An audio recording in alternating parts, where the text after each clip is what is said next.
Boa noite a todos. Com muita alegria no coração, mais uma vez nós nos reunirmos nesta casa de oração, de acolhimento, de fraternidade, com muita alegria, por mais um trabalho para realizar, rogando ao nosso Senhor Jesus Cristo que derrame sobre cada coração aqui presente seus bálsamos de muita luz, de muita paz. E que ao final possamos todos sairmos daqui bem melhores do que quando aqui chegamos. Jesus disse: "Vinde a mim, todos vós que estáis cansados e oprimidos, e eu vos aliviarei." Mateus 11, 28.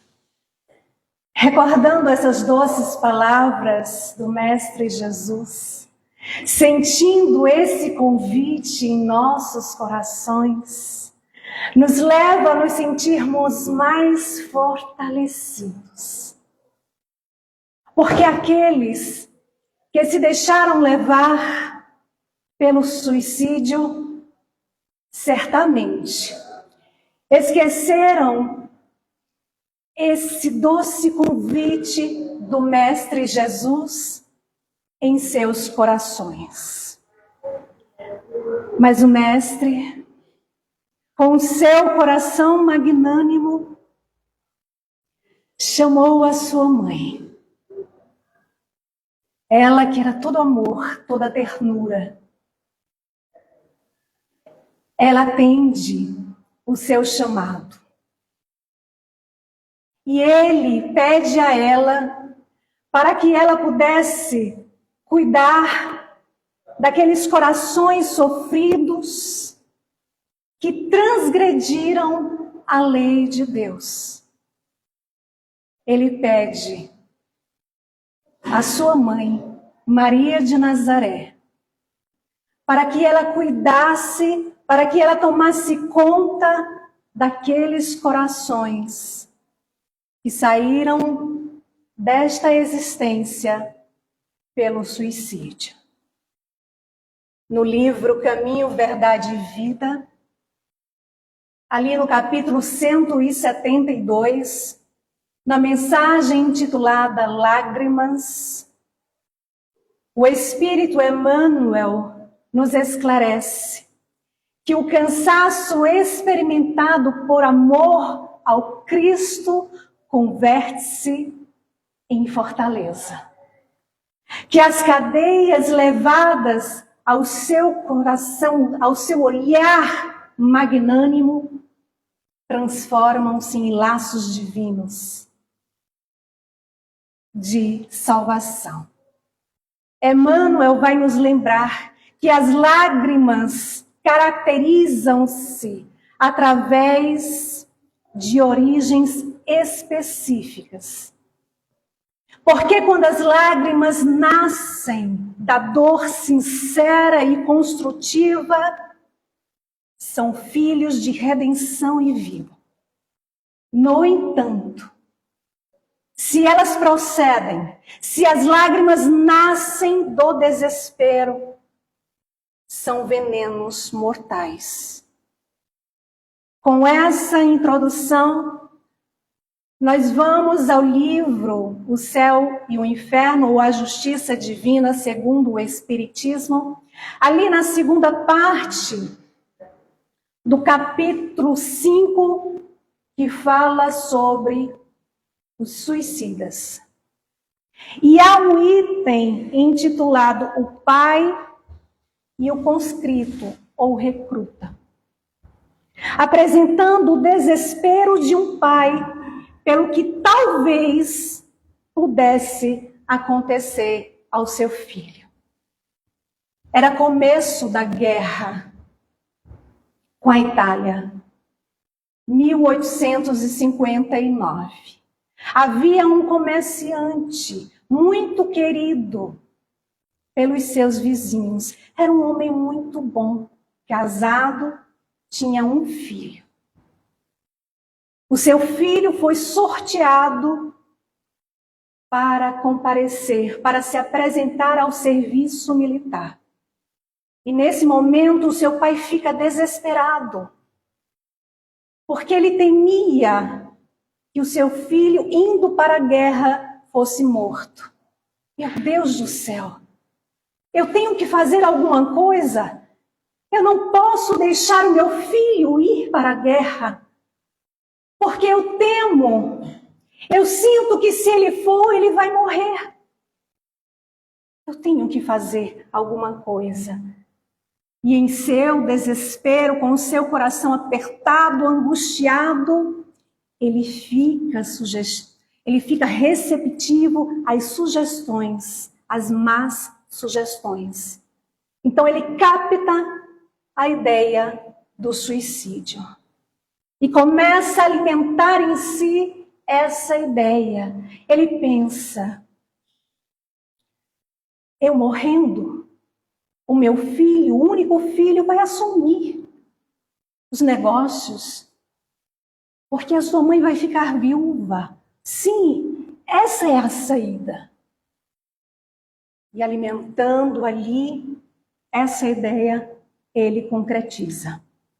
Um ano depois, na Sociedade Espírita de Paris, alguém que gostava muito dele, que queria saber notícias dele, queria saber qual era o seu estado, pediu para que esse espírito fosse evocado. E era uma época em que os espíritos eram evocados. Kardec continuava estudando as comunicações, os fenômenos. Esse espírito se apresenta. Inicia ali a comunicação pela psicografia, onde ele fala que ele sofria muito, mas reconhecia que era justo o seu sofrimento. E começa ali uma conversa, um diálogo, onde é dito: dissestes que sofreis, sem dúvida, errastes em vos suicidar, mas o motivo que te levou a esse ato não mereceu nenhuma indulgência. E ele respondeu: a minha punição será menos longa, mas nem por isso deixa de ser menos má. E ele conta que ele sofria duplamente, porque apesar de não ter mais o corpo físico, ele sentia o corpo, ele sentia as dores do corpo daquele momento. E ele dá um exemplo daquelas pessoas que têm um membro amputado, que fica ainda sentindo o membro doente. E é perguntado a ele se o seu filho foi o único motivo para ele chegar a essa ação. E ele respondeu: o amor paternal me guiou. E em favor desse motivo, a minha pena será abreviada.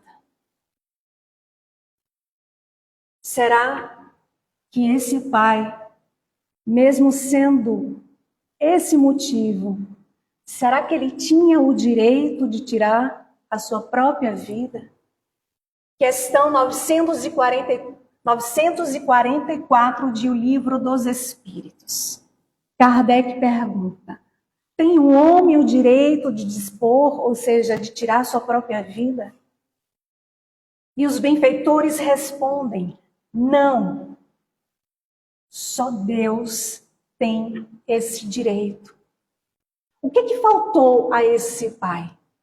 Kardec responde, lembrando o espírito de São Luís, que ali se fazia presente nesta reunião. A esse homem faltou a fé e a confiança em Deus. A gente retorna para o livro Caminho, Verdade e Vida. Agora no capítulo 14, porque inicia ali com o versículo de Paulo aos Romanos 14, 22. Quando Paulo pergunta aos nossos corações: tens fé? E ele nos orienta: tenha em ti mesmo diante de Deus. E acerca desse versículo, o Espírito Emmanuel, ele tece os seus comentários, nos lembrando que na esfera de cada criatura, Deus pode tudo. Mas não dispensa, porém, a cooperação, a vontade e a confiança do Filho para realizar. E ele dá um exemplo. Um pai que fizesse mecanicamente um quadro de felicidade dos seus descendentes, estaria exterminando em cada um as faculdades mais brilhantes. Kardec afirma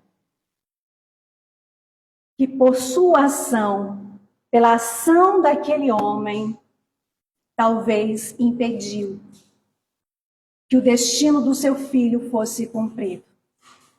Porque ele não tinha certeza do que iria acontecer. Ele não tinha certeza que seu filho, indo para a guerra, ia morrer. E outro ponto, Kardec lembra que essa carreira poderia oferecer a esse jovem uma oportunidade dele fazer alguma coisa útil para o seu adiantamento. Então é preciso lembrar que por mais dolorosa seja a prova que nos apresente, por mais dor, por mais sofrimento, por mais aflição, nós temos um Pai. E esse Pai não abandona a nenhum dos seus filhos. Esse Pai toma conta de cada um de nós. No caso dessa família, se ele tivesse que não ir, aliás, se ele não tivesse que ir para a guerra, alguma coisa ia acontecer para ele não ir. E se tivesse que ele ir, nada iria impedir. O pai dele não precisava, ter tirado a própria vida. E terceiro, se tivesse chegado o momento desse jovem deixar o mundo físico, voltar ao mundo espiritual, ele indo para a guerra ou não, ele ia morrer para o mundo físico. Quantas vezes a gente vê casos de dentro de casa, a pessoa escorrega, bate a cabeça, falece. Está na rua, na calçada, é atropelado na calçada. Quando chega o dia, não adianta se esconder debaixo da cama. Não adianta. A gente vai retornar. Então, a esse pai faltou a fé, a confiança em Deus. Muitas vezes ouvimos: eu tenho muita fé. Tem gente que passa o dia todinho dizendo que tem fé, tenho muita fé em Deus. Basta uma dor, basta que algo ali aconteça, se desespera. O apóstolo Paulo nos lembra que a fé é a certeza daquilo, das coisas que esperamos, e a prova das coisas que não vemos, a certeza daquilo que esperamos e a prova daquilo que não vemos. A fé, a confiança, a certeza de que, na verdade, tudo está no seu devido lugar, porque nós estamos no mundo de provas e expiações.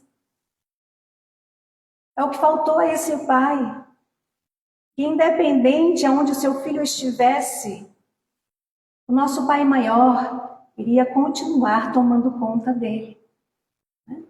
Kardec vai esclarecer que a intenção desse pai foi boa. Ele estava tentando proteger o seu filho. A intenção atenua, diminui o mal e merece indulgência, mas não impede que o mal continue sendo mal, porque ele infringiu a lei de Deus. Vamos ao Evangelho segundo o Espiritismo, ali no capítulo 28, coletânea de preces espíritas, no item 3. Porque Kardec nos lembra, ao dizer que cada uma de nossas infrações é uma ofensa ao Senhor e uma dívida que cedo ou tarde teremos que saldar, teremos que pagar. A sementeira, ela é livre, mas a colheita, ela é obrigatória. Então, retornando ao livro O Céu e o Inferno, Kardec ainda vai nos dizer que nós não temos o direito de dispor de nossa vida, porque esta nos foi dada para a gente cumprir os nossos deveres na terra. Para a gente cumprir aquilo que a gente prometeu. Ah, mas eu não lembro. Que bom que não lembra, sabe por quê? Porque Deus nos oferece a bênção do esquecimento do passado. Porque se a gente lembrasse, inclusive, dos nossos erros, dos nossos crimes em outras existências, sentiríamos muita vergonha. Mas a lei de Deus é a lei de amor. Para a gente voltar as nossas atenções para o hoje. Há toda uma preparação. Acontece mais ou menos assim. Estamos antes de reencarnar no plano espiritual. E lá a gente fica estudando, aprendendo, trabalhando. E aí, só que chega um momento que a gente chega para o nosso tutor e começa a aperrear ele, que é reencarnar. É o seguinte, benfeitor, eu preciso reencarnar. Olha, eu estou aqui aprendendo, mas eu sei que eu preciso das provas, das expiações lá no mundo físico. Então, por favor, me deixe reencarnar, me ajude a voltar. E o benfeitor diz, calma, escreva aí aquilo que você acha que vai cumprir. E aí, na nossa empolgação, a gente escreve ali 2.000 páginas.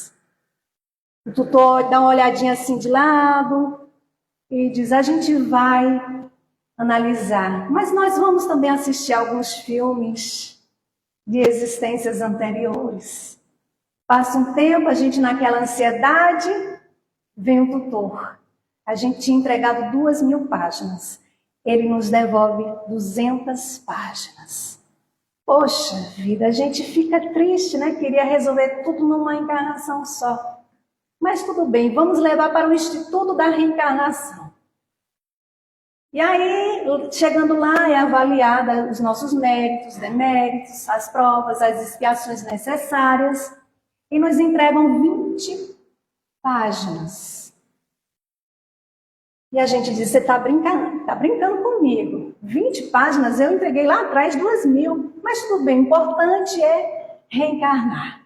Porque quando eu estiver encarnado, eu vou cumprir tudo aquilo que eu escrevi lá atrás.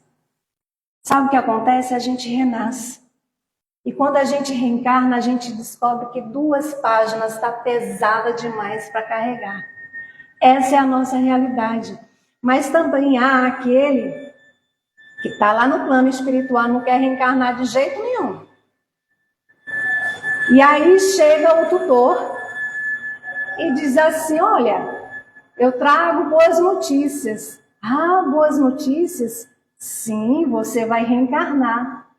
Eu reencarnar, voltar para aquele mundo de provas e expiações, ó o dedinho, voltar ali onde tem um monte de dívida para pagar, um monte de conta, um monte de gente desequilibrada, vou nada, aqui tá bom demais. Pois é, você vai ter que ir, a gente bate o pé e diz, não vou e pronto. E o que acontece foi, sabe por quê? Deus impõe a encarnação. Questão 132 de O Livro dos Espíritos. Com o objetivo de nos fazer chegar à perfeição, ou seja, à felicidade. Mas para isso, nós precisamos passar por todas as vicissitudes da existência corporal, ou seja, pelas montanhas das dificuldades, com resignação, com coragem, com confiança. Nós estamos no mundo, numa grande escola. Todos nós somos aprendizes. Para nos esforçarmos a cada encarnação e irmos na direção de Deus, o nosso Pai. Raul Teixeira, outro dia eu estava assistindo uma palestra dele, bem antiga, e ele contando que o Chico, certa feita, disse a ele que Dr. Bezerra de Menezes afirmou que cada suicida leva em média 2 séculos para se recompor. Porque assim, quando há um suicídio, desestrutura toda a família, desestrutura toda a sociedade, servindo de mau exemplo, dando a imagem, passando ali a imagem de falso heroísmo. Nossa, fulano teve coragem. Vamos ao livro O Consolador, questão 154. Porque Emmanuel vai afirmar que de todos os desvios da vida humana, o suicídio é talvez o maior deles. Pela característica de falso heroísmo, de negação absoluta à lei de amor e de suprema rebeldia à vontade de Deus. Ah, mas o corpo é meu, eu faço dele o que eu quiser.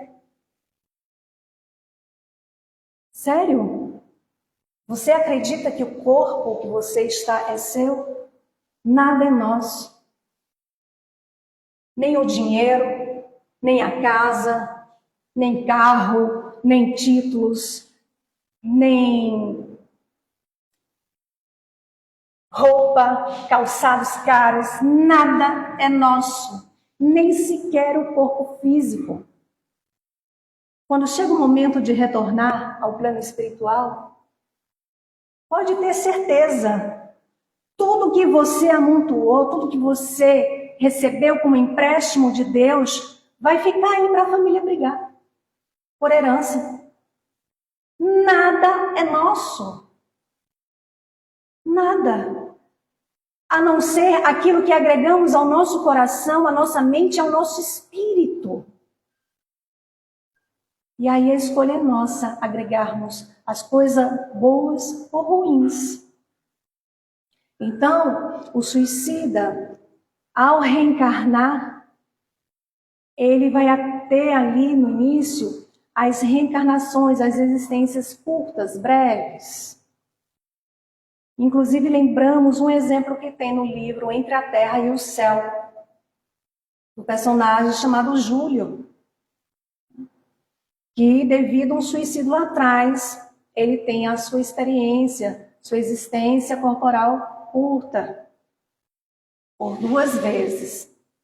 Então, depois, esses espíritos de terem ali passado pela reencarnação breves, eles vão reencarnar junto à sua família, que se desequilibrou, né, que se desajustou, e que ainda carrega o sentimento de mágoa contra Deus, o sentimento de fobia, de ansiedade.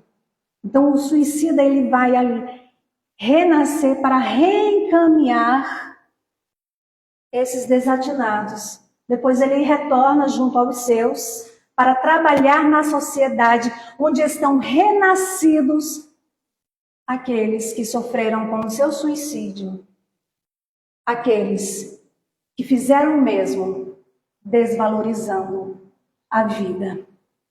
Então, tudo isso, Dr. Bezerra de Menezes conta a Chico Xavier, que dura, em média, 2 séculos. Para depois, eles ali terem colocado tudo no lugar e dar continuidade ao processo evolutivo normal. Voltamos ao Evangelho segundo o Espiritismo, capítulo 5, causas atuais das aflições, onde fala ali sobre o que gera sofrimento em nós. E Kardec vai nos esclarecer que muitas das aflições são consequências das nossas atitudes da existência atual, da existência da qual nós nos encontramos. E em meio de tantos exemplos que ele ali dá nesse item, sobre o que gera sofrimento em nós, ele afirma quantos se arruinam por falta de ordem, por falta de perseverança, pelo seu mau proceder, ou por não terem sabido limitar os seus desejos. E é o que mais a gente vê nos dias de hoje. Outro dia, nós estávamos assistindo a um jornal e estava passando um caso de um rapaz casado, jovem, tinha um filho, tinha seu trabalho, tudo direitinho. Caiu ali na tentação daqueles joguinhos que estão tendo para ganhar dinheiro. E não é que ele ganhou dinheiro e aí ele ficou, nossa, então eu posso ganhar mais. Começou a jogar, começou a ganhar. E aí ele já começou em pensar em deixar o trabalho dele. Porque ele estava ganhando mais dinheiro no jogo. Só que aí ele começou a perder. Ele disse, não, eu tenho que investir mais. E começou a investir. Daqui a pouco ele teve que vender a casa. Ele tinha a família ali que conversava com ele. E ele não deu ouvidos. A família, a esposa não o criticou, continuou ali do lado dele. Um dia, ele estava em um churrasco, um amigo dele, na frente dele, foi jogar e ganhou uma bolada. E aí acendeu de novo a vontade dele. Ele voltou a jogar. E aí começou a fazer empréstimo. Se desequilibrou completamente. Um dia ele saiu de casa e disse à esposa, eu vou para a casa dos meus pais, eu vou almoçar com eles. Ela disse, está certo. Chegou lá, conversou com a mãe, com o pai. E em um momento, o pai disse, para onde você vai, meu filho? Disse, eu vou ali. Já volto. Mas, meu filho, a sua mãe está colocando o almoço na mesa? Não, pai, é rapidinho, eu vou ali e já volto. Não voltou. Não voltou. Outro caso foi uma moça que, comerciante, vendendo as suas roupas, também entrou nesse jogo. Começou a ganhar uma grana. E aí ela pensou, se eu investir mais, eu vou ganhar mais. E ela entrou numa coisa descontrolada. Envolveu toda a família. E depois, não aguentando a dívida, cometeu suicídio. Então, por não terem sabido limitar os seus desejos, está no Evangelho segundo o Espiritismo, capítulo 5. Causas atuais das aflições. Então, quem aceita Deus como causa primária ou primeira de todas as coisas, vendo em suas obras, em todos os seres vivos, não pode deixar de considerá-lo em seus atributos infinitos de perfeição, de inteligência, de bondade e de justiça. Por isso, nós não podemos responsabilizar os outros por aquilo que fazemos, pelas nossas dores, pelas nossas aflições. Nós não podemos responsabilizar o mundo pelas encrencas que nós arrumamos para nós. Nós não podemos responsabilizar a Deus aquilo que nós estamos colhendo, frutos de nossas próprias ações. Nós somos convidados a assumir a responsabilidade. E aqui é bom deixar claro que assumir responsabilidade não é assumir sentimento de culpa. Não é para ficar se culpando, né? Não é para ficar se chicoteando, é isso mesmo, eu tenho que sofrer, eu fiz muita besteira, eu envolvi minha família no que não devia, eu sou culpado mesmo, acho que eu mereço é morrer. Não. Emmanuel disse, o desespero é veneno mortal. O Espiritismo fala aos nossos corações e diz, filho, nós te oferecemos todos os recursos para sair da situação do qual se encontra. Queres? E aí a gente assume uma posição de responsabilidade no sentido, ok, eu assumo a minha responsabilidade de que fiz coisas que não deveria. Eu não posso pegar uma borracha e apagar as besteiras que eu fiz. Eu não temos como voltar atrás. E agora? Mas eu quero sair dessa situação. Eu não quero mais ser quem um dia eu fui. Eu não quero mais continuar quem ainda estou sendo.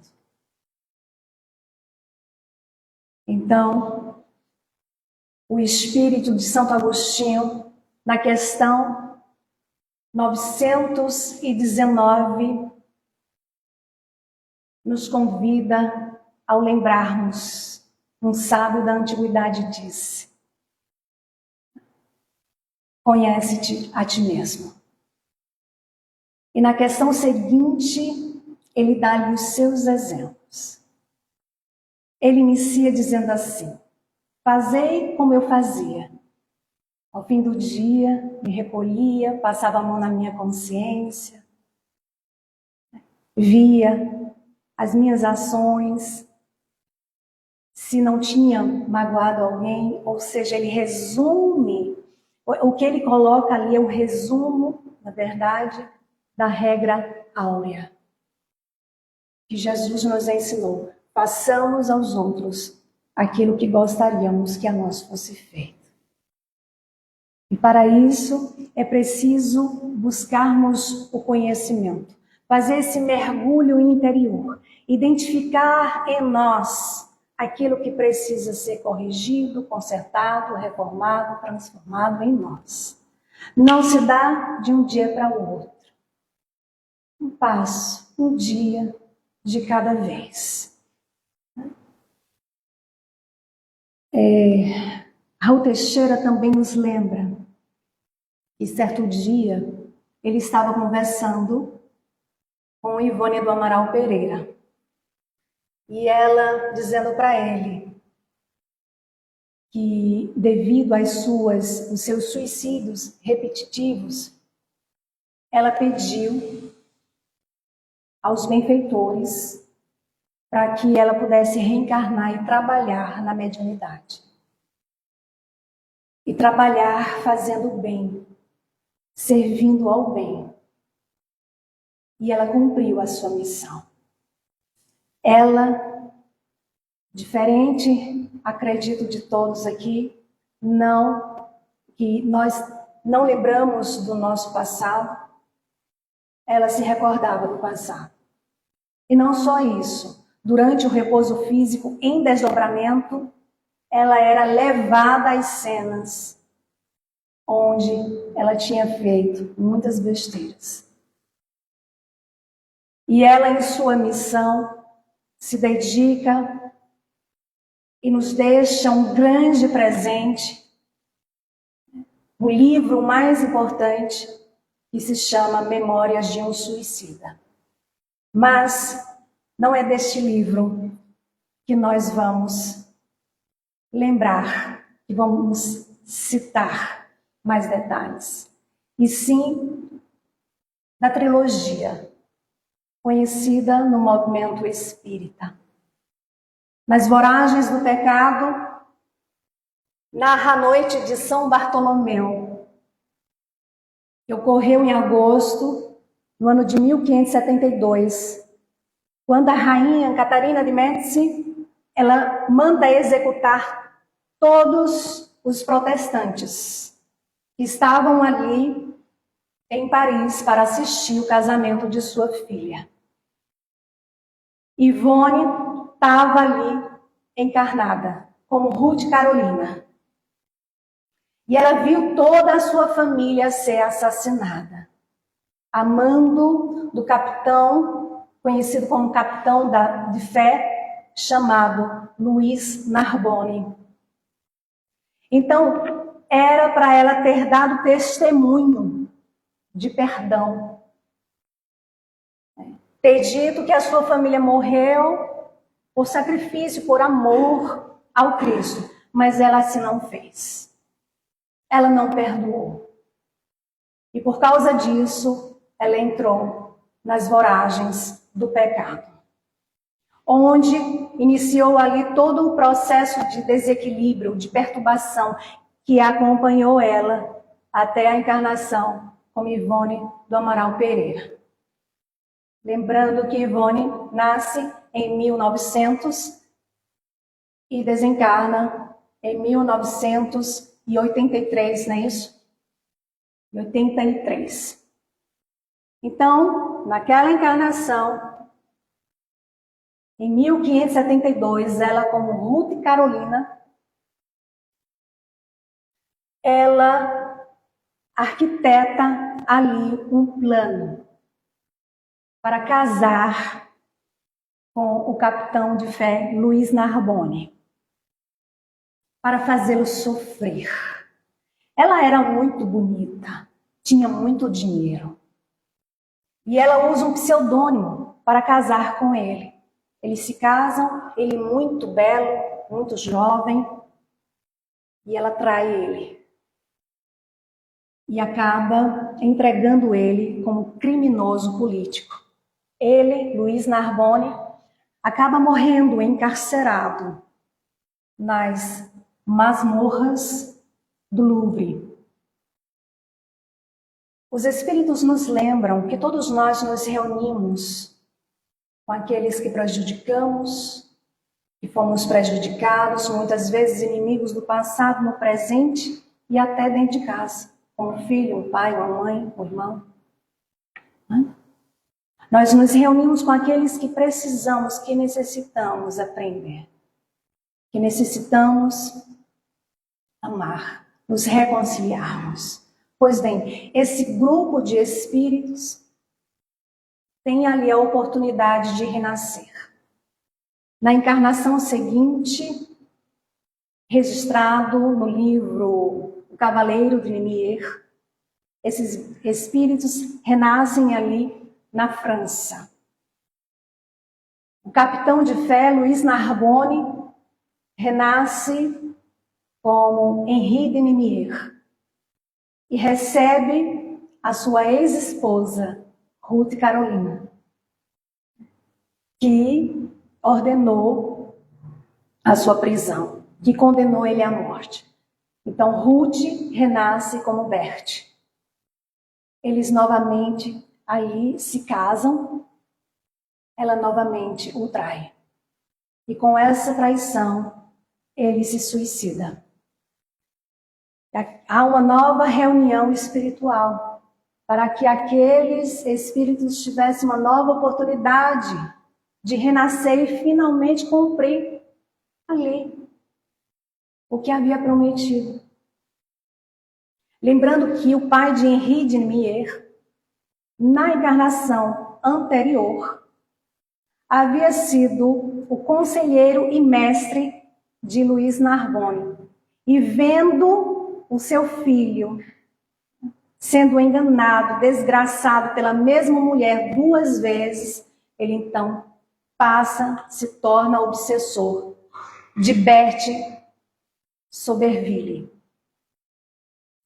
Na encarnação seguinte, drama da Bretanha, Berthe Soberville reencarna como Andréa de Guzmán, na Bretanha.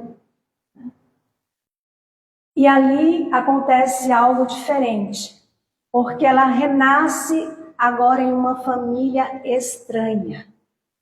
Porque muitas vezes é uma estratégia da lei de causa e efeito, para fazer com que a gente retome o nosso caminho, para fazer com que a gente não cometa mais tanta besteira, a gente faça novas escolhas, mas sempre fica, com o nosso livre-arbítrio. Sempre nós escolhemos.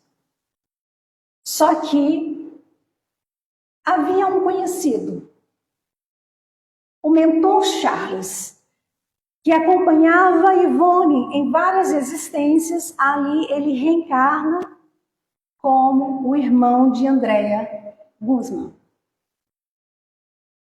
para ajudá-la, para salvá-la, para ver se ela não cometia tanta besteira. E novamente ela seduz. E ela se envolve num triângulo amoroso. Fica grávida. E ali, não suportando a humilhação do seu pai, de ter que ter um filho de um homem que não era o seu esposo, ela não aguenta e se joga de um penhasco. Então, esses livros fazem parte da trilogia Nas Voragens do Pecado, O Cavaleiro de Nivier e O Drama da Bretanha. Não sei se tem aí no Bezerra, depois vocês falam com Soares ou... E aí vejam só. Ivone do Amaral, ela não só narrava ali suas histórias, mas ela tinha uma grande preocupação em colocar partes ali do livro, as partes doutrinárias. E por isso, quando a gente lê, a gente extrai muito ensinamento. Então, deixamos aqui como dica de leitura. Mas há um livro chamado Sublimação, que também tem uma história de Ivone. Ocorreu no ano 40, um pouco depois do Cristo, na Pérsia, hoje Irã. E ali ela se suicida. Há um outro livro, Um Caso de Reencarnação. E esse livro é uma compilação ali dos artigos que ela, Ivone, produzia. E aí, quando a gente fica sabendo quem é o grande amor dela, Roberto de Canalejas.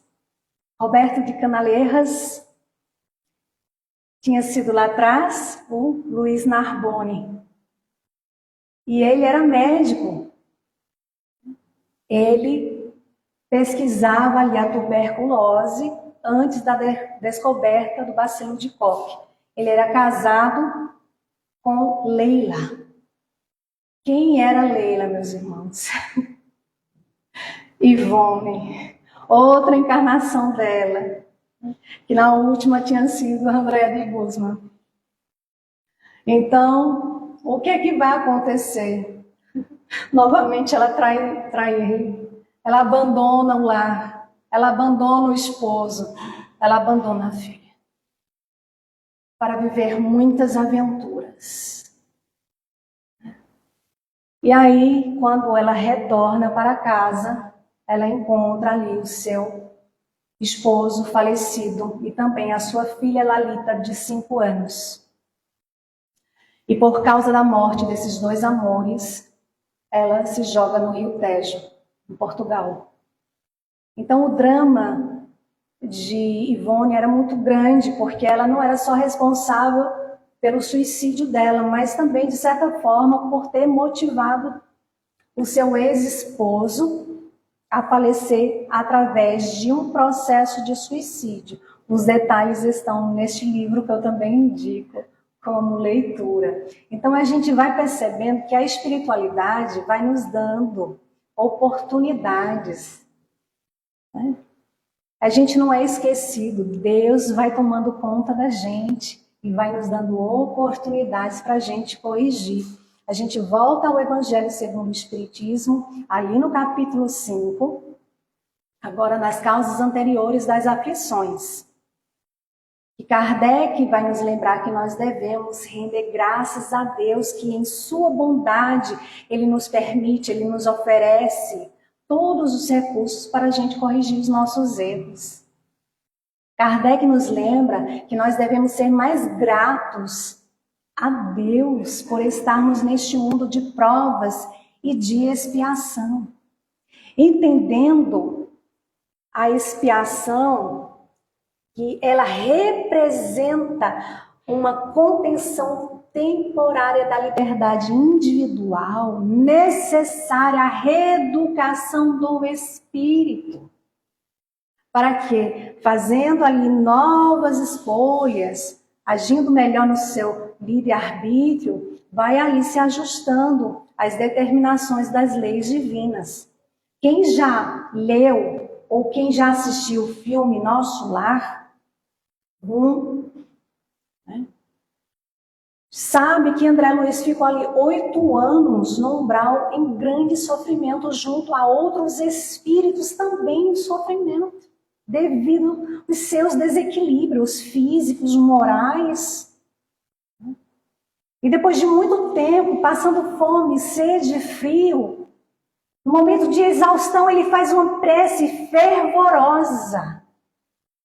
E ele diz assim: é preciso ter sofrido muito para entender todas as misteriosas belezas da oração. É necessário haver conhecido o remorso e a humilhação, a extrema desventura, para tomar com eficácia o sublime elixir de esperança. E é nesse instante que um emissário do céu, um velhinho muito simpático chamado Clarencio, se aproxima dele, sorri e fala: coragem, meu filho, o Senhor não te desampara. E lá no início dessa obra, logo depois da mensagem de Emmanuel, tem uma mensagem de André Luiz aos nossos corações. Porque André Luiz vem nos lembrar que a vida não cessa. A vida é fonte eterna. E a morte é um jogo escuro das ilusões. Vai nos dizer, André Luiz, uma existência, um ato, um corpo, uma veste, um século, um dia, um serviço, uma experiência, um triunfo, uma aquisição, uma morte, um sopro renovador. E ele nos pergunta: quantas existências, quantos corpos, quantos séculos, quantos serviços, quantos triunfos, quantas mortes necessitamos ainda? Meus irmãos, o que mais precisamos para entender que o nosso futuro, ele está ali, relacionado ao que pensamos, ao que sentimos, ao que falamos, ao que desejamos, ao que fazemos. O que mais precisamos para nos colocar na caminhada com Jesus. O Espiritismo nos ensina que por mais dolorosa seja a prova, por mais doída ali seja a dor, nós temos um Pai extraordinário e Ele nos oferece o Espírito mais perfeito que habitou a terra, nosso querido Mestre Jesus, para nos servir de guia e modelo, para nós imitá-lo, para no momento de dor, de sofrimento, de angústia, de dificuldade, a gente perguntar com o coração: Senhor, o que queres que eu faça? Como Jesus agiria se estivesse no meu lugar? Não é? Jesus disse: se alguém quer vir após mim, negue-se a si mesmo, tome a sua cruz e siga-me. Mateus 16, 24. No livro Rumo Certo, na mensagem intitulada Sustentar Nossa Cruz, o Espírito Emmanuel, em seus comentários extraordinários, ele nos esclarece que suportar a nossa cruz será tolerar as tendências inferiores, sem acalentá-las, mas nos colocarmos no exercício da paciência, da serenidade, da abnegação. Chorar em muitas ocasiões, mas nunca, jamais desesperarmos. Que seja aquele choro que nos leve ao contato com Jesus na oração, em que, fechando os olhos físicos, nós podemos sentir que estamos em seu colo, em seus braços, que Ele nos acalenta, que Ele acalma o nosso coração, a nossa mente, e que Ele nos fortalece para novas provas, novas lutas que virão. Então, Emmanuel nos lembra que suportar a nossa cruz não será maldizê-la, nem lamentá-la, e sim acolher-nos imperfeitos como ainda somos perante Deus, mas nos colocando ali no trabalho, procurando todos os meios justos de melhorarmos, de burilarmos, avançando sempre devagarinho, de pouquinho em pouquinho, milímetro a milímetro, mas sempre ali com o pensamento em ascensão, em direção ao amor de Deus. Então, meus queridos, ouçamos o convite em nossos corações. Quando Jesus disse: vinde a mim, todos vós que estáis cansados e oprimidos, e eu vos aliviarei. Que Deus e Jesus abençoe a todos. Muita paz.